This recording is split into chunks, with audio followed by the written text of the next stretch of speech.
अस्सलामु अलैकुम वरहमतुल्लाहि वबरकातुहू। मोहतरम भाइयों, बुज़ुर्गों, दोस्तों, ये हमारा इस्लाही मुआशरा का 1407वां सबक है। मोहतरम दोस्तों, कुछ लोग ऐसे होते हैं ना, जब उनके इंतकाल की ख़बर मिलती है और जब ये पता चलता है कि वो हमारे दरमियान में नहीं रहे तो दिल गम, दर्द और कर्ब के अंदर डूब जाता है। आँखों से खुद ब खुद आंसू निकलने लग जाते हैं। ऐसे ही लोगों में हज़रत मौलाना अब्दुल हमीद साहब अज़हरी रहमतुल्लाह अलैह भी थे। फ़जर की नमाज के बाद मुख्तलिफ़ लोगों के जब मैसेज पढ़ने के लिए मिले और पता चला कि हज़रत मौलाना अब हमारे दरमियान में नहीं रहे तो आंखें खुद ब खुद अश्कबार हो गई। इसलिए कि किसी से सुनने की ज़रूरत नहीं थी, हमने अपनी आँखों से देखा था हज़रत मौलाना को। उम्मत का जो दर्द आपके दिल में था, उम्मत के लिए जो कर्ब आपके दिल में था, और एक दो रैलियों में तो ख़ुद हम हज़रत मौलाना के साथ में थे, जिसके अंदर हमने ख़ुद उनको पैदल चलते हुए, वो रैलियों के अंदर बड़ी बड़ी रैलियों में पैदल चलते हुए और उम्मत की रहबरी करते हुए देखा था। और फिर जिस तरीक़े से आप उम्मत के सामने अपना दिल, अपना कलेजा निकाल के रख देते थे, उस सब को सुनकर ऐसा लगता था कि वाकई में भी भारत के अंदर मुसलमानों का अभी भी कुछ अगर वज़न बाकी है तो वो हज़रत मौलाना अब्दुल हमीद साहब अज़हरी जैसे लोगों की वजह से, जिन्होंने मिल्लत के इस्मत व इफ़्फ़त को और मिल्लत की इज़्ज़त को पामाल होने नहीं दिया, बल्कि अभी तक उसको बाकी रखा, अभी तक उसको संभाले रखा। इसीलिए हम अगर हज़रत मौलाना की ज़िंदगी को देखते हैं तो हमको ये नज़र आता है कि मुसलमानों के वक़ार को बाकी रखने के लिए हज़रत मौलाना की एक कोशिश थी कि हमारे जो दलित समाज के भाई हैं उनको साथ में लेकर काम किया जाए। इसीलिए हज़रत मौलाना के उमूमन जो जलसे होते थे वो ऐसे ही जलसे होते थे, क्योंकि हज़रत मौलाना का जो मुताला था इस उन्वान पर और जो रिसर्च था कि भारत के अंदर मुसलमान अपने ख़ुद के बल बूते के ऊपर कुछ नहीं कर सकते हैं। अगर मुसलमान कुछ कर सकते हैं तो फिर अगर भारत के मुसलमान और यहाँ के जो मूल निवासी यानी हमारे जो दलित समाज के भाई है, उसमें एससी है, उसमें एसटी है, उसमें एनटी है, उसके अंदर ओबीसी है, तमाम तबक़ों को अगर साथ में लेकर चलते हैं और दोनों ताकतें अगर एक बन जाती है तो फिर ये कुछ ना कुछ मुल्क में एक नया इनकलाब लेके आ सकते हैं। मुल्क के अंदर जो है, मुल्क के माहौल को बदल सकते हैं। ये कोशिशें थी हज़रत मौलाना की। इसी सिलसिले में उनके मुख्तलिफ़ जलसे होते थे, ख़ास तौर पे वामन मेशराम साहब के साथ में कई उनके जो है जलसे हुए और मुख्तलिफ़ आपके सफ़र हुआ करते थे। और उसका मकसद सिर्फ़ यही होता था कि हज़रत मौलाना ने उस नब्ज़ को पकड़ लिया था कि मुसलमान अगर अपने बलबूते पे यहाँ कुछ करना चाहे वो नहीं कर सकते हैं। तो इसलिए मुल्क के जो हमारे दीगर समाज के जो सेक्युलर भाई है, चाहे फिर वो हिंदू समाज से हो, चाहे फिर वो दलित समाज से हो, चाहे फिर वो एससी हो, ओबीसी हो, एसटी हो, एनटी हो, तमाम तबक़ात को अगर हम साथ में लेकर चलते हैं, मुल्क की जो माइनॉरिटीज़ है, जैसे हमारे सिख भाई है, पारसी है, क्रिश्चन है, सारे लोग अगर एक हो जाते हैं तो ये बहुत बड़ी ताकत बन सकते हैं मुल्क के अंदर।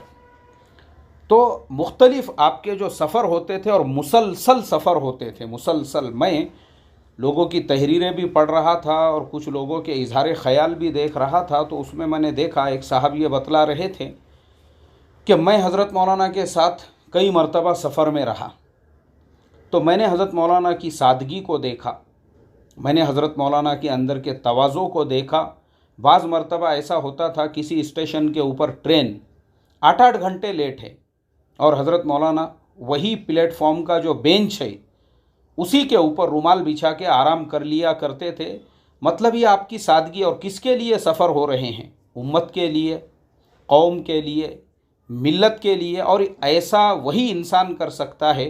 जिसके दिल में कौम व मिल्लत के लिए दर्द हो, दर्द। इसी तरह से 2006 में मालेगांव के अंदर जो ब्लास्ट हुए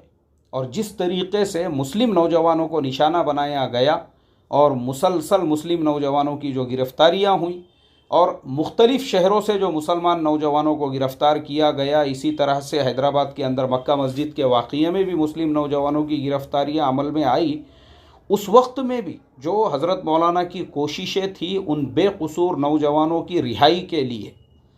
वो काबिल तारीफ़ है। जिन साहब का मैं जिक्र कर रहा हूँ, आगे उन्होंने बताए कि 2006 का ज़माना तो वो था कि हज़रत मौलाना मुसलसल मुख्तलिफ़ वकीलों से जाकर मीटिंग्स करना है, जजों से जाकर आप मिलते थे, यहाँ तक कि जिन घरों से नौजवान उठाए गए हैं उन घरों में जाकर उनको दिलासा दिया करते थे। और एक मर्तबा नहीं बल्कि आपका एक मामूल था, मुख्तलिफ़ औक़ात में आप जैसे ही आपको मौका मिलता तो कई कई मर्तबा आप इन लोगों के मकानात पर गए और उनको दिलासा दिया और उनके फैमिलीज़ के अंदर एक कॉन्फिडेंस पैदा किया, उनको मोरल सपोर्ट दिया और उनको ये कहा कि भाई आप लोगों को डरने घबराने की ज़रूरत नहीं है।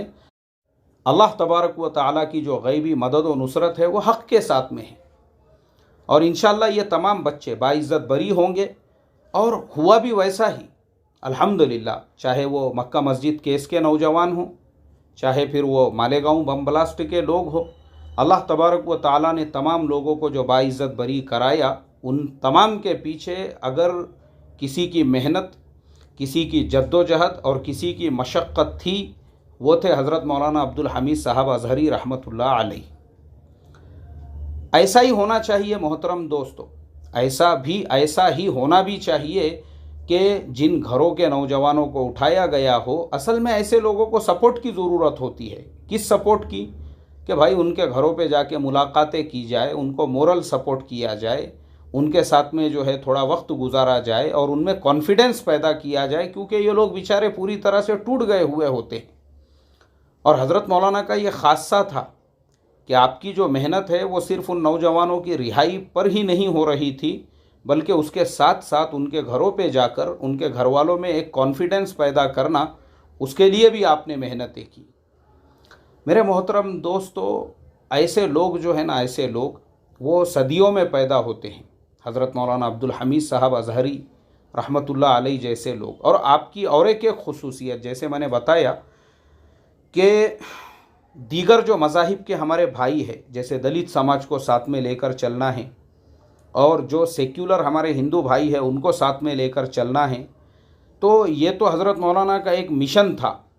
कि पूरे मुल्क के अंदर इस तरीक़े से हम एक ताकत बन सकते हैं। ऐसे ही एक दूसरा मिशन ये भी था कि मुसलमानों के अंदर जो मसलकी एतबार से जो दूरियां हैं, मसलकी एतबार से उसको कैसे कम किया जाए और तमाम मसालिक के मुसलमान वो एक प्लेटफॉर्म पे आ जाए, ताकि मुसलमानों की जो इत्तेहाद व इत्तेफाक की ताकत है वो एक ताकत बनकर नज़र आए। इसीलिए अभी मैं मालेगांव के भी एक साहब, उनका भी इंटरव्यू देख रहा था, वो बता रहे थे कि बोले हमारे शहर मालेगांव में तो हज़रत मौलाना की सबसे बड़ी खुसूसियत ये थी कि हज़रत मौलाना ने तमाम जमातों को, तमाम तबक़ात को, तमाम नज़रियात को एक प्लेटफॉर्म के ऊपर जमा कर दिया था, यानी ये खुसूसियत थी। और बोले आज मालेगांव के हर मसलक के लोग रो रहे हैं, हर मसलक के लोग, हर नज़रिए के लोग, हर ख़यालात के लोग, चाहे वो मुसलमान तबलीगी जमात से ताल्लुक़ रखने वाले हो, चाहे वो देवबंदी मसलक से ताल्लुक़ रखने वाले हो, चाहे वो जमात इस्लामी से ताल्लुक़ रखने वाले हो, चाहे वो मसलक अहले हदीस से ताल्लुक़ रखने वाले हो, चाहे वो बरेलवी मसलक से ताल्लुक़ रखने वाले हो, हज़रत मौलाना की ये खुसूसियत थी कि हज़रत मौलाना ने तमाम तबक़ों को एक प्लेटफॉर्म के ऊपर जमा कर दिया था। मोहतरम दोस्तों, मैं समझता हूँ इससे बड़ा कोई काम ही नहीं है, क्योंकि मेरा अपना भी मिशन यही है। अगर जो लोग पाबंदी से मेरे असबाक वग़ैरह सुनते हैं, आप लोगों के जहन में ये बात होंगी, हमारा भी सबसे ज़्यादा जो फोकस है वो इसी चीज़ के ऊपर कि भाई मुसलमानों में इत्तेहाद पैदा हो जाए, मुसलमान इंतशार का शिकार ना रहे, मुसलमानों में ये मसलकी जो लड़ाई झगड़े हैं वो कम हो जाए, मुसलमान एक उम्मत बनकर दुनिया को एक नमूना पेश करे कि उम्मत ऐसे होती है। तो मौलाना का भी जो नज़रिया था, हज़रत मौलाना अब्दुल हमीद साहब अज़हरी रहमतुल्लाह अलैह का, इसी मिशन के ऊपर उन्होंने काम किए थे और माशाल्लाह उसमें वो कामयाब हो गए थे। क्योंकि मैंने उनके अपने शहर के मुख्तलिफ़ तबक़ों के लोगों के इंटरव्यू अभी सुना हूँ ये सबक रिकॉर्ड करने से पहले, तो उसके अंदर मैंने यही पाया हूँ कि तमाम लोग रो रहे हैं और उनकी नमाज जनाजा के अंदर हर मसलक का इंसान खड़ा हुआ है और तमाम पूरे शहर के अंदर यानी उमूमी तौर पे एक गम का माहौल है पूरे शहर के अंदर। मैं तो समझता हूँ सिर्फ मालेगांव शहर की हद तक नहीं भाई, पूरे सूबे महाराष्ट्र में और पूरे मुल्क हिंदुस्तान के अंदर, और सिर्फ मुसलमान ही नहीं बल्कि हमारे जो दीगर मज़ाहिब के, दीगर मसालिक के और दीगर जो तबक़ात है, मैंने बहुत सारे लोगों के लेटर हेड भी देखा हूँ जिसमें ख़ास तौर पे दलित तंजीमों के जो लेटर हेड है उसके ऊपर उन्होंने हज़रत मौलाना को जो है इजहार ताज़ियत किया है। वाकई में भी मेरे मोहतरम दोस्तों, ये सब सिर्फ़ और सिर्फ इस बात को ज़ाहिर करता है कि हज़रत मौलाना को अल्लाह तबारक व तआला ने किस तरीक़े से अपनों में भी और गैरों में भी कबूलियत अता फ़रमाई हुई थी। इसी तरह से मैं हज़रत मौलाना निज़ामुद्दीन फ़खरुद्दीन साहब मिल्ली का भी एक मज़मून पढ़ रहा था। मौलाना ने उसके अंदर लिखा है, अभी चंद रोज़ पहले बोले मेरी उनसे कानपुर में मुलाकात हुई तो मैंने हज़रत मौलाना से ये कहा कि मौलाना आप थोड़ा सा सफ़र कम करें और अपनी सेहत का भी ख्याल रखें। हज़रत ने कहा बिल्कुल मैं अपनी सेहत का भी ख्याल रखूँगा। और बोले उसके बाद हज़रत मौलाना अपने वतन की तरफ रवाना हुए, लेकिन वो जो सफ़र था उनका, वो सफ़र आखिरत का सफ़र जो है वो मौलाना के लिए हो गया, यानी हज़रत मौलाना अब्दुल हमीद साहब अज़हरी के लिए। अभी चंद दिनों पहले की ही बात है मेरे मोहतरम दोस्तों। वाकई में भी आप सोचो ना, 80 साल का एक बूढ़ा आदमी इतनी उम्र के बावजूद भी मुसलसल सफ़र कर रहा है। मुसलसल किसके लिए? ये उम्र वो होती है जिसके अंदर उमूमन लोग जो है वो आराम करते हैं, लेकिन 80 साल का एक बूढ़ा आदमी सिर्फ ये जो है ना, सिर्फ वही इंसान कर सकता है जिसके दिल में मिल्लत का दर्द भरा हुआ है, दर्द। अल्लाहु अकबर। आखिर में हम अल्लाह तबारक व तआला से यही दुआ करते हैं, अल्लाह तबारक व तआला हज़रत मौलाना अब्दुल हमीद साहब अज़हरी रहमतुल्लाह अलैह को अपने जवार ख़ास में जगह अता फ़रमाएँ, उनकी मग़फ़िरत फ़रमाएँ, उनको जन्नतुल फ़िरदौस में जगह अता फ़रमाएँ, उनके दराजात को बुलंद फ़रमाएँ। और पूरी ज़िंदगी जो उन्होंने कौम व मिल्लत के लिए मेहनतें की है, पूरी उम्मत की तरफ से